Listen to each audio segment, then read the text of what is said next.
Alright everybody, we're back, and now we're going to add our components from our paper over here where we identified them using sine, cosine, as you can see down here.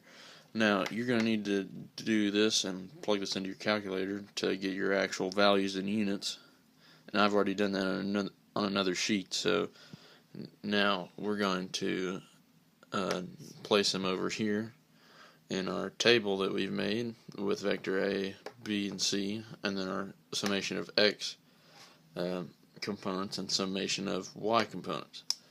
So let's get started. Start out with vector A.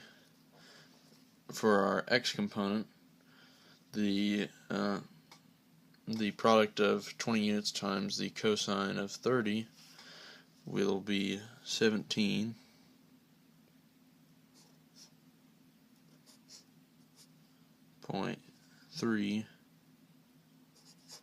units.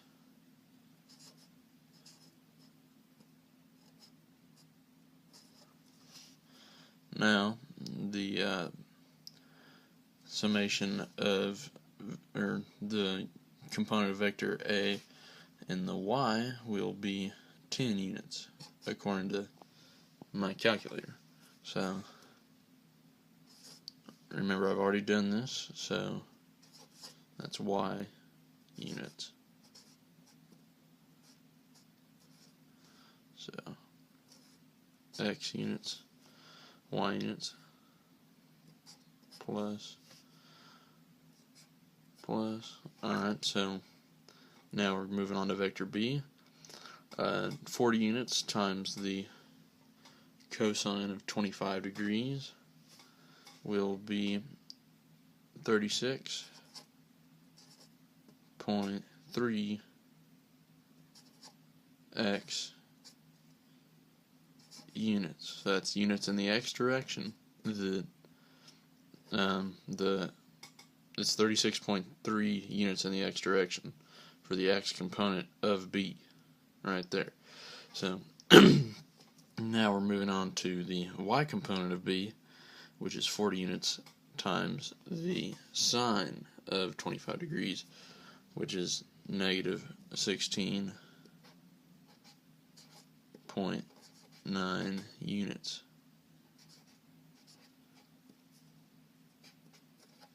Finally, we get to vector C, which is only in the X direction, so we already know that the Y component is 0. There's an accident mark there. And the X component, though, is negative 30 Y units, or X units.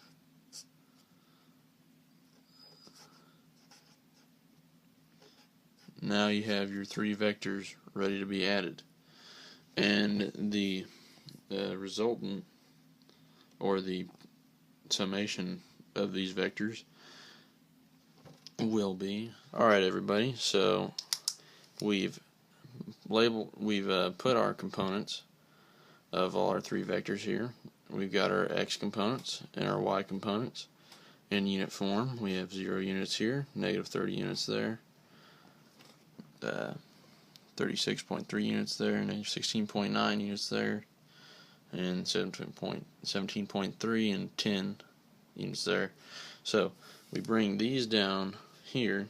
You see, summation of X, summation of Y, just like up there, of vectors A, B, and C, just like up here. And what are those equal to?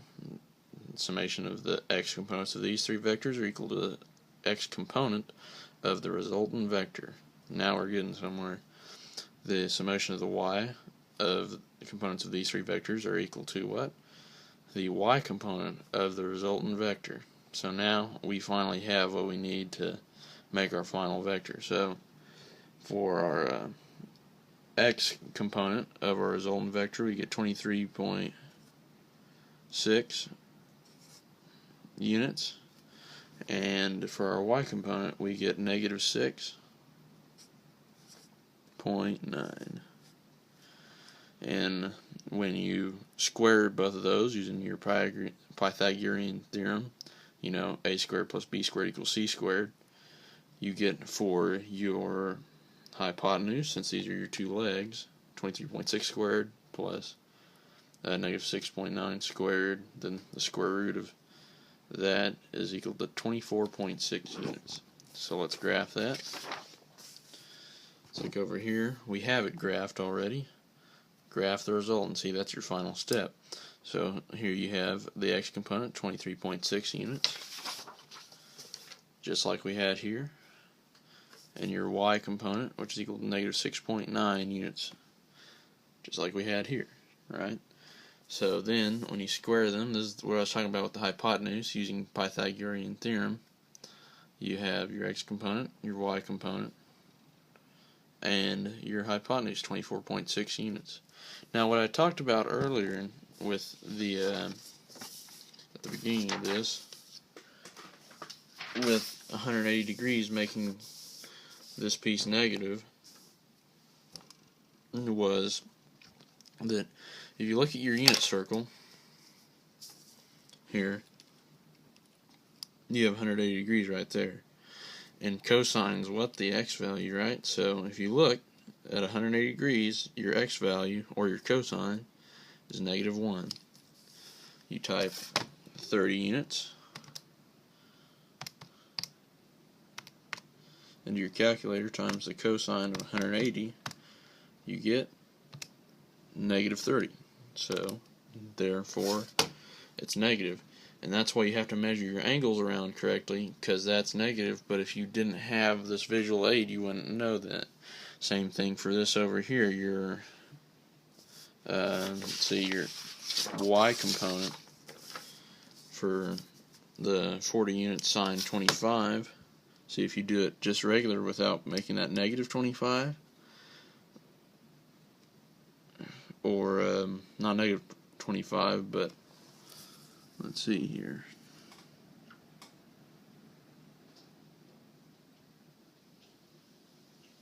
Uh, 360 minus 25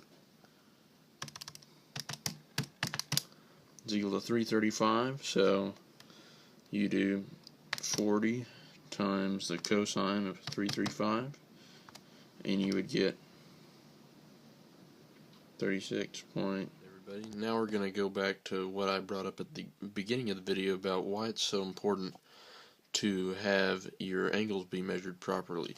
Starting with the one that I did measure properly, 180 degrees, you do 180, and since your C vector is in the x direction, you know that you need to use cosine due to your unit circle here, because these values here in your little ordered pairs, the x place is cosine and the y place is sine. So if you look here, the cosine of 180 degrees is negative 1. So 30 times the cosine of 180, or cosine times, or 30 units times negative 1 will get you negative 30 units, just like we had down here. So for our next measurement, why that can't be 25 is because if you do 40, get my calculator here, 40 sine 25, you get positive 16.9. What you need is negative 16.9. So if I went the correct measurement and did 40 sine 335 degrees, you then get negative 16.9, and that is the correct y value, the y component value that you're supposed to get for vector B. That's what I wanted to explain at the beginning of the video, but I wanted to wait till now so I could get everything out of the way and where everything would make sense. And so that